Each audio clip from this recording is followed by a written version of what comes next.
The digital circus was a colorful, seemingly child-friendly, at least at first glance, world that catered to everyone.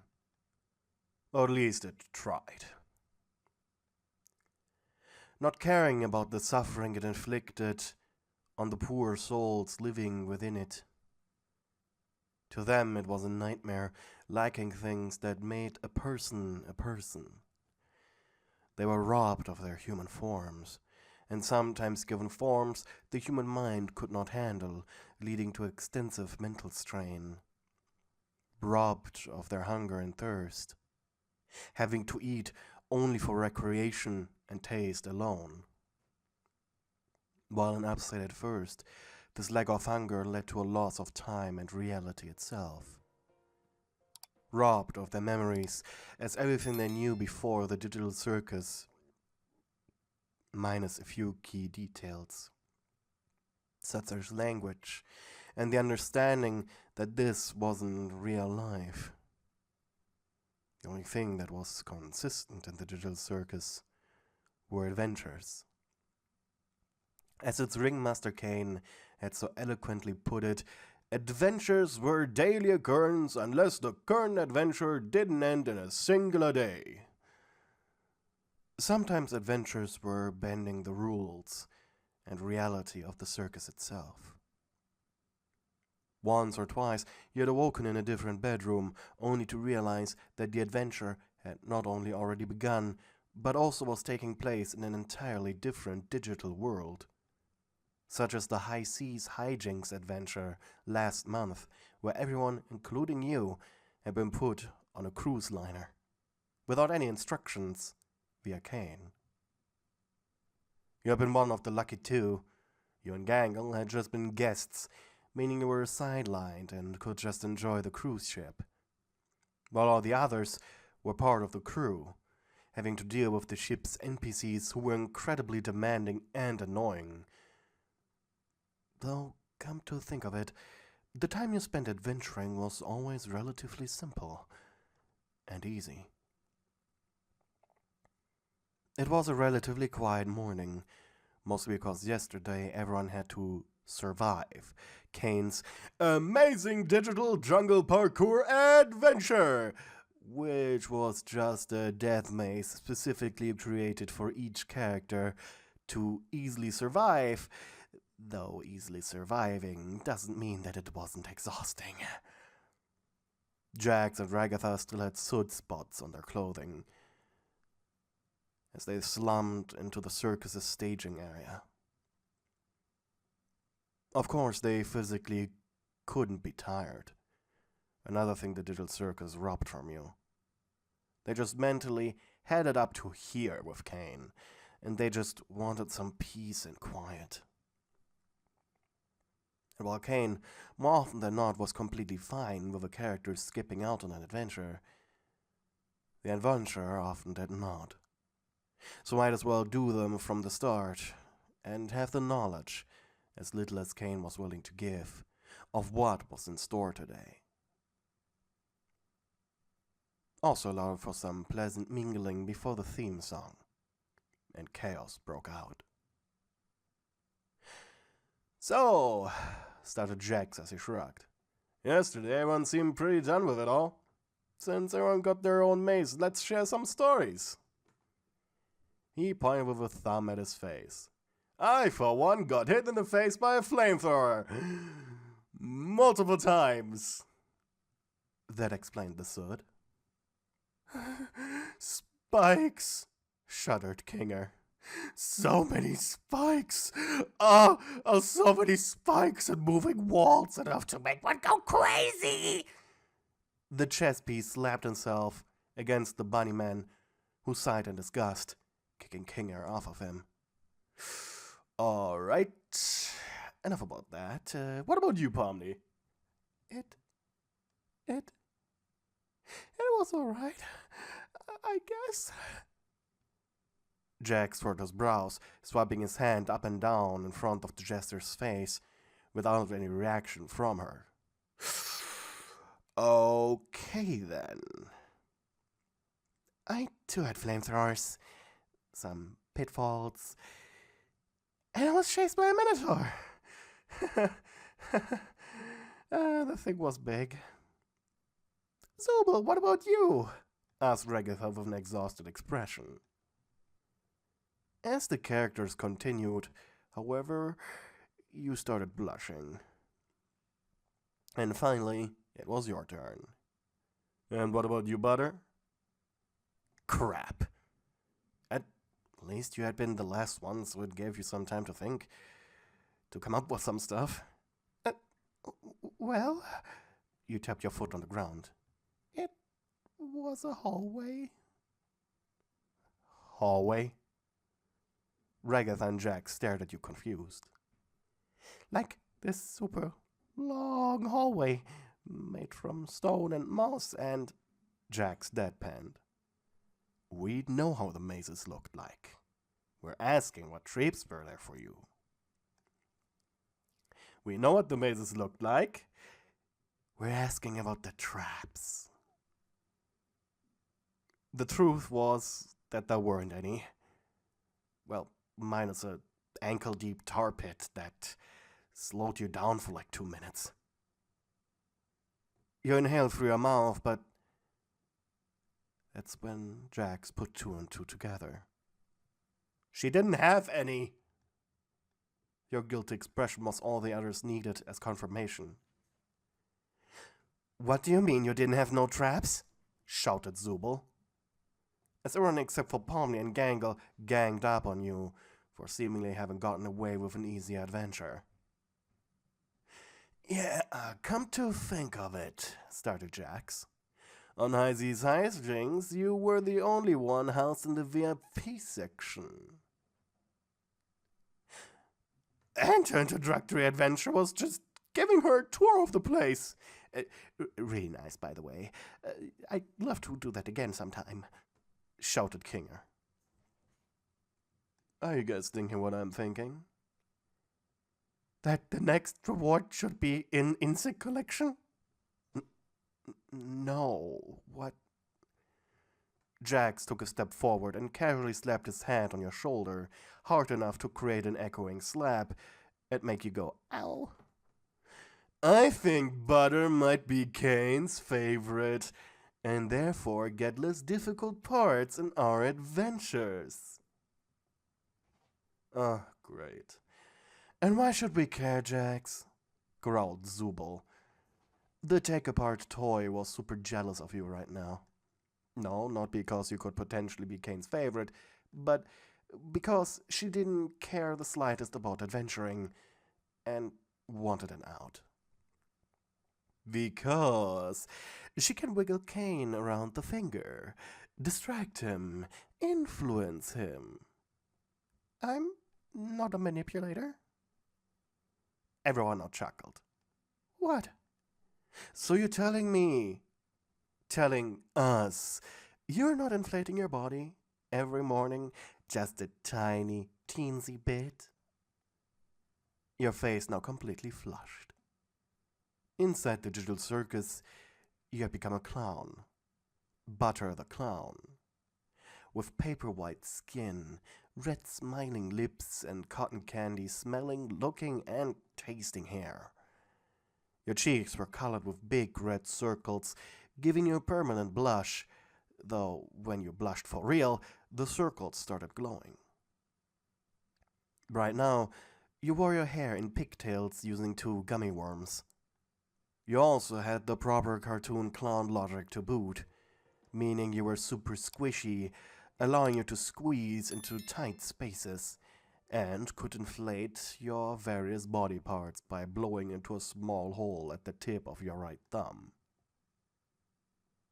What gave away your inflated state was your nose, as it only got big, red, and round when you actively used your special ability.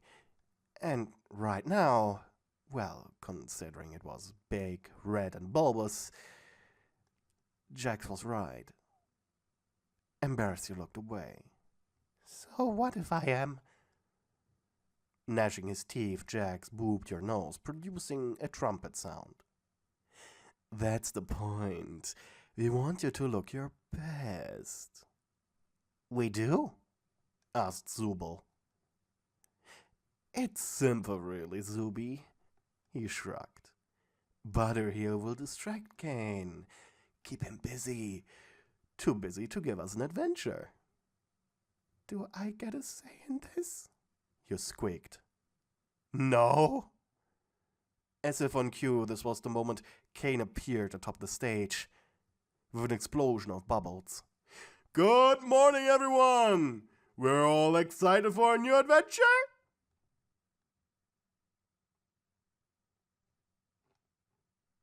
Jax kicked you in the back to push you in front of the others. Oh, Butter! Caine pointed his stick at you. Do you have something to say before we start today's theme song? You glanced back at the others. Jax was grinning, though the others seemed more anxious. The bunny mouthed the words, Do it. Caine, I was wondering, You scratched the back of your head. If maybe since I was the first to finish yesterday's adventure, we could have a day. Jax made a psst sound while shaking his head. Thank God you had glanced back at him at the psst, or else you would have not noticed. I mean, maybe you and I could have a day off together. You twiddled your thumbs.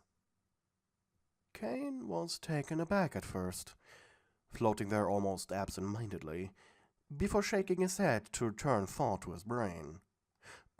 Well, Butter, I'm certainly surprised. He put a hand on his lower jaw in a pose akin to placing a finger on your chin and thought. Come on, come on, come on. You could hear the excited Zubu whisper behind you. But what about the others? We'd be robbing them of a truly wonderful adventure. Oh, no, shouted Jax immediately, followed by Ragatha quickly adding, You two deserve a day off together. I mean, she did such a good job, and you did such a great job designing yesterday's adventure. Actually, I'd like to... Kinger wrapped his hands around Gankle's mouth. Don't. They're doing a fine job. Let's just see where this goes. Fine, shouted Caine. He floated to the top of the stage. Today's adventure is called Coffee Hour. Butter, you and I will have a nice coffee in the VIP lounge. Wait, we have a VIP lounge? But Jax's question fell on deaf ears as the sentence was halfway finished by the time you and Caine were teleported away. To God knows where.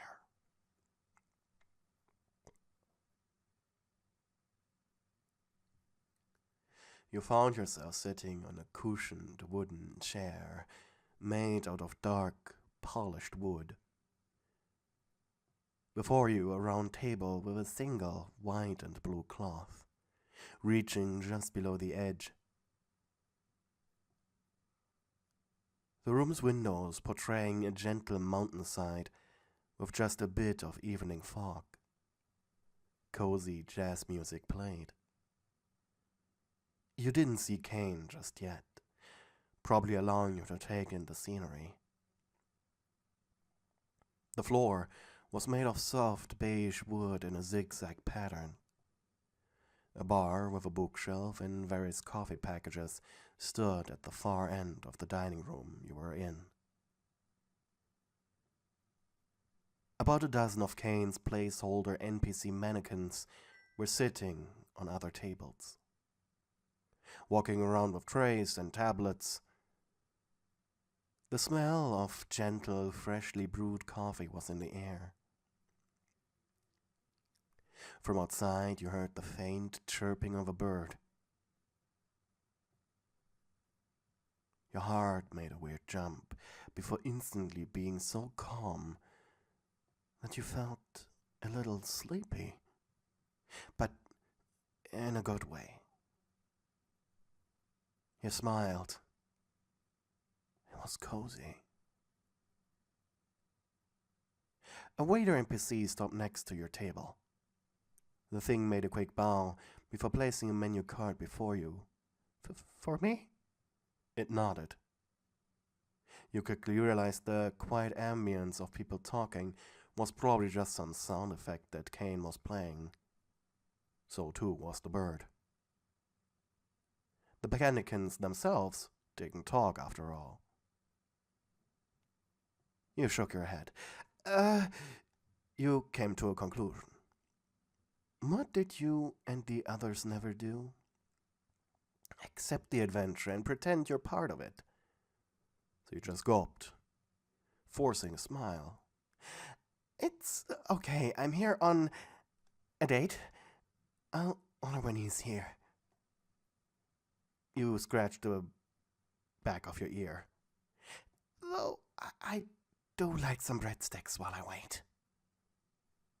The mannequin nodded and left.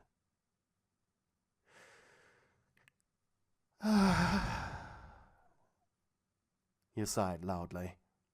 This was easier than you had expected, even if you felt a little out of place in your colorful clown getup. As you scratched the back of your neck, you sent out a quiet prayer of relief at putting your hair in pigtails today. It felt just a tiny bit formal, even it was a little childish. The ringing of a bell indicated someone new had arrived. It was Caine. You were about to shout over to him that you were sitting here, but you realized that shouting may not be appropriate in a place like this. So you just waved him over. Caine actually looked decent. He ditched his pink jacket and black pants for a knitted beige trench coat with a white turtleneck beneath, combined with grey pants and black leather shoes. Wow. Well, now I feel a little underdressed. Caine smiled. It's okay, my dear. Wow, he wasn't shouting, though his normal speaking voice may still be a little too loud. He snapped his fingers, and without as much as a noise, you instantly were wearing a similar outfit to his. A comfy velvet red turtleneck, black dress pants, and comfy black shoes. If it wasn't for your cotton candy hair, white clown face, and gloved fingers, you may have called your new fit classy. You gave a genuine smile, though your brows twitched anxiously. Thanks, Caine. He sat down before you. Ah, I see you've gotten the menu already. With a snap of his fingers, it flew from your place over to him. Have you chosen yet? He asked casually. Actually, no, you stuttered. Oh, I apologize. I can recommend the number 57. He turned the menu around, holding it up for you to see. The picture of the food depicted a relatively large green mint ice cream bowl in a glass, a tall one, with dark chocolate and a lot of cream. You chuckled. Well, I guess I'm going for that then. That and a coffee. The waiter returned with the breadsticks. They came with a small bowl of nougat cream in the middle. You exhaled. This was fancy. Too fancy. Caine ordered himself something called lasagna ice cream. It was a 5-layer treat with a gentle, flattened layer of vanilla ice cream, a layer of strawberry sauce, followed by another layer of flattened ice cream, followed by a thick layer of sweetened cream with just a bit of shredded white chocolate, ending with a layer of white chocolate ice cream. And a latte macchiato with a cookie. Well, 2 cookies. Oh, I see you ordered breadsticks. How thoughtful of you. You gulped. Yeah. The two of you reached for the sticks at the same time. Oh, ladies first. Nervously, your right eye twitched. Yeah, sure. You took one of the dry biscuits and gently dunked it into the cream. After you pulled it to your mouth, Caine helped himself to one. You bit into it. As expected, the nougat tasted like what you expect an eye to think the confection tastes like. So its taste was way, way too muted. To the real thing. But there was an attempt. Again, you forced a smile. Do you like them? Asked Caine. Mm-hmm. You pressed out after swallowing. That's nice to hear. Did you know every meal is just a simple copy-paste of the original? Yeah, that's how it tasted, you thought.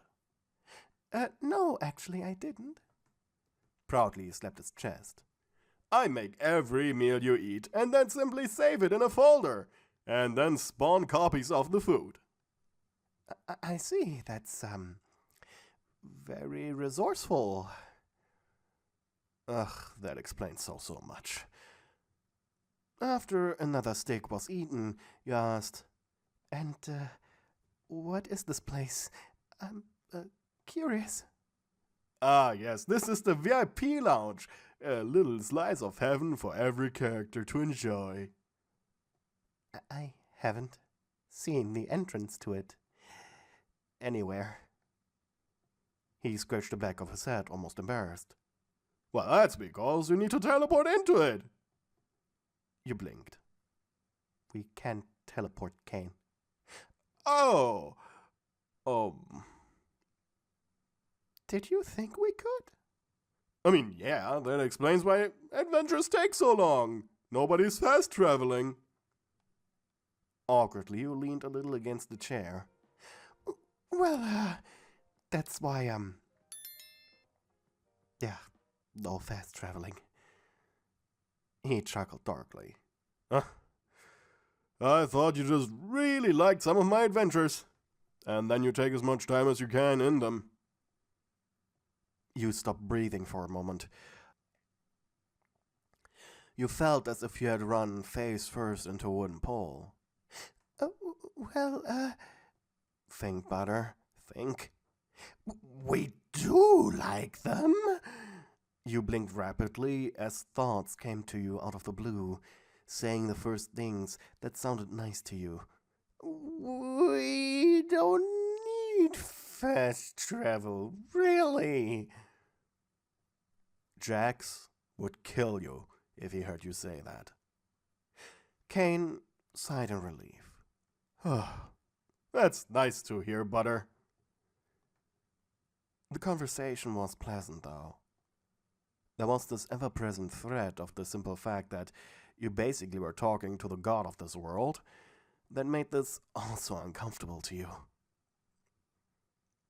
Slowly you exhaled. Well, I certainly appreciate the opportunity to... You looked around trying to find the right words. Witness the VIP lounge? Caine chuckled. Thank you, Butter. I really needed to hear that. Finally, you allowed yourself to relax. Your orders soon arrived. The mannequin placed a giant bowl before you. The mannequin placed the tall glass before you. Seeing it now before you, it felt taller than you expected. There was so much ice cream. Mint sauce and chocolate and sweetened cream. It made you a little dizzy just looking at it. Taking a spoon, you cautiously took a piece, placing it in your mouth. Your eyes widened. It actually tasted good. The first genuinely tasty thing you had placed in your mouth since you arrived here. Your eyes twitched. The amount of control you needed to not immediately shove your entire head in there was making your heart race. Meanwhile, Caine gently smiled at you, your reaction making him as happy as he can be. I'm glad you like it. You blinked, looking at him. I mean it. Your face flushed. Damn it. You're catching feels now. Once you reached the second half of your ice cream, you spoke up again. I'm sorry there isn't much to talk about. I mean, you know, what's going on in the circus all the time, so no really any news to tell you. And we don't do much outside of adventures. Understanding the quiet anxiety you were feeling, Caine placed his elbow on the table while resting his chin in the palm of his hand. It's okay, Butter. Sometimes just quietly enjoying a meal together is all the conversation one needs. You gulped, blushing hard. God take me now, you thought. What was that? Did you just say that out loud? Nothing, just, thank you, for this. Eventually, your ice creams were eaten. The windows outside the little cafe were now depicting the night sky and the full moon. You opened your mouth to sarcastically ask if it really was a full moon in the real world, or if he just created it to be romantic. But you quickly decided against it. Instead, you said, So, have you any plans for something else, after this? Oh God, it took you a second to realize that you just showed romantic interest in him. Caine thought for a moment, before getting off his chair. Well, would you like to accompany me? Would you like to accompany me outside? He stretched out his hand, and you took it. At a gentle pace, you followed him to a window which, in front of your eyes, morphed into a wide wooden door, which led onto a large, wide balcony above the forest. Pleasant, warm wind was tickling over your face as you stopped at the railing next to him. This was the most detailed you had the digital circus ever seen. From this distance, it almost looked like real life. Well, maybe a little too perfect to be real life. As you turned to look at Caine, you noticed that your clothes had changed. Again. Caine was now dressed in a black suit, while you were wearing a blue dress with white frills that reached down just past your ankles. You stammered. Caine smiled, taking one of your hands. Thank you for the beautiful evening, my dear. You stared into his floating eyes, smiling. It was only a bit forced this time, as, frankly, you were still unbelievably intimidated, while also super being into it. Well, you blinked, as all alarm bells in your head went off. And yet, gently, your face came closer. You kissed one of his big lower jaw teeth. It felt weird, of course. He didn't have lips, though his gums acted like them. The more you thought about it, the worse the image became in your head. Caine didn't dare to blink, too afraid his teeth may bite down on you, though really, He didn't want to. He wanted to burn this moment into his mind forever. With a quiet smack, your lips released from his mouth. Your heart was racing as you returned his gaze. Almost possessively, he placed both hands on your shoulders. "Thank you for this, butter," he said. His fingers were vibrating a little bit. Caine was obviously excited. And you realized this may be a crucial moment. "It doesn't have to end yet," you whispered loud enough for him to hear. He looked to the side, obviously trying to think of what to say next. Being quick on your feet, you shoved your thumb in your mouth and blew, increasing the volume of your breasts and hips just a tiny bit. As he turned to face you again, you just barely managed to hide your arm behind your back. Seductively, you looked down, and as he followed your gaze, he couldn't help but focus on your cleavage for just a second too long. The grip on your shoulders intensified. "Caine," you hushed, now wrapping your arms around his hips. "I love you, Caine." He exhaled. He loved it when you said his name. Do you?" "Mm-hmm." He let go of your shoulders with his right hand. Snapping his fingers, he turned the coffee house into the balcony entrance to a beautiful mansion.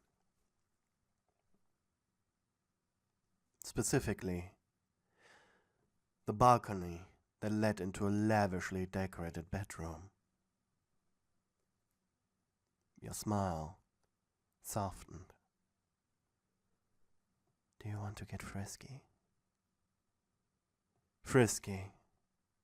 That's how he managed to get around the circus's censorship whenever he made something lewd. Well, yes, actually. With an almost smug expression, he reached for the top buttons of his white shirt. Unbuttoning them, while resisting the urge to look away from his eyes. Softly, your hand slid under Caine's shirt, feeling his hot skin as feeling his hot, soft skin as your oversized glove-like fingers rubbed over his chest. Wow.